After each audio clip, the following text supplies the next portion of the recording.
Halo, apa yang kamu ketahui tentang TBC? TBC adalah penyakit menular yang disebabkan oleh bakteri Mycobacterium tuberculosis. Penularannya terjadi saat seseorang yang terinfeksi TBC itu bersin atau batuk, dan kita tidak sengaja menghirup percikan ludah atau droplet tersebut.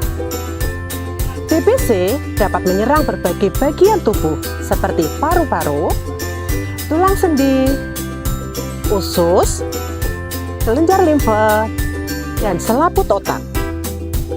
Sayangnya, TBC masih merupakan ancaman serius bagi kesehatan masyarakat karena dapat berakibat fatal jika tidak segera ditangani.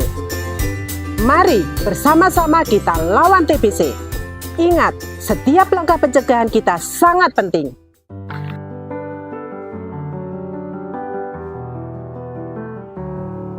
Di Indonesia, TBC menjadi ancaman serius bagi kesehatan kita.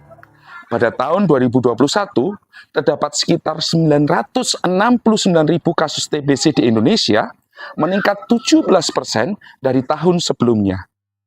Setiap 100.000 orang di Indonesia, ada sekitar 354 orang yang menderita TBC. Ini membuat Indonesia menempati posisi kedua dengan jumlah kasus terbanyak di dunia. Tak hanya itu, setiap tahunnya terdapat sekitar 93.000 kematian akibat TBC di Indonesia atau setara dengan 11 kematian per jam. Yang lebih mengkhawatirkan, kasus TBC terbanyak terjadi pada kelompok usia produktif, terutama pada usia 45 hingga 54 tahun. Namun, masih ada harapan. Angka keberhasilan pengobatan TBC sensitif obat di Indonesia pada tahun 2022 mencapai 85%. Kita perlu bersama-sama melawan TBC. Mari mulai dengan pencegahan dan kesadaran yang tinggi. Apakah kamu mengalami gejala yang mengkhawatirkan? Gejala TBC dapat bervariasi tergantung pada jenis TBC yang dialami. Batuk yang berlangsung lama disertai dahak atau batuk darah, serta nyeri dada saat bernapas atau batuk, berkeringat di malam hari, hilang nafsu makan, penurunan berat badan, demam, dan kelelahan dapat menjadi tanda TBC aktif.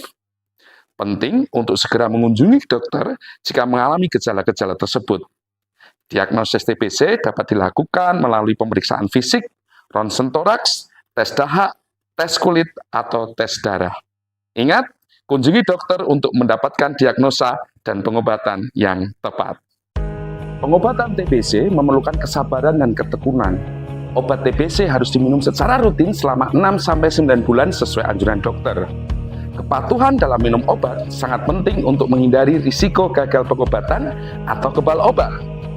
Pemeriksaan rutin juga diperlukan untuk memantau keberhasilan pengobatan. Pengobatan TBC terdiri dari tahap awal dan tahap lanjutan untuk menonaktifkan dan mematikan kuman TBC. Meskipun obat TBC memiliki efek samping seperti perubahan warna urin, penurunan efektivitas pil KB, gangguan penglihatan, gangguan saraf, dan gangguan fungsi hati, namun pengobatan TBC pasti berhasil jika dilakukan dengan benar dan tepat waktu. Patuh minum obat setiap hari dan jadikan seseorang sebagai pengawas minum obat untuk mendukung keberhasilan pengobatan TBC. Pencegahan TBC dimulai dengan tindakan sederhana. Vaksinasi BCG adalah langkah awal yang penting. Pastikan bayi mendapatkan vaksin BCG sebelum usia 2 bulan. Gunakan masker saat berada di tempat ramai atau saat berinteraksi dengan penderita TBC.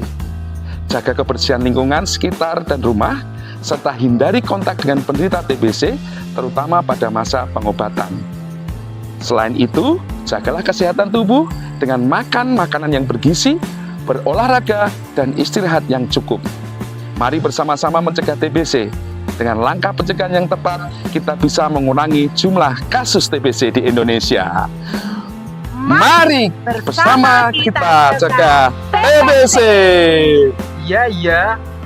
Oke. Dah.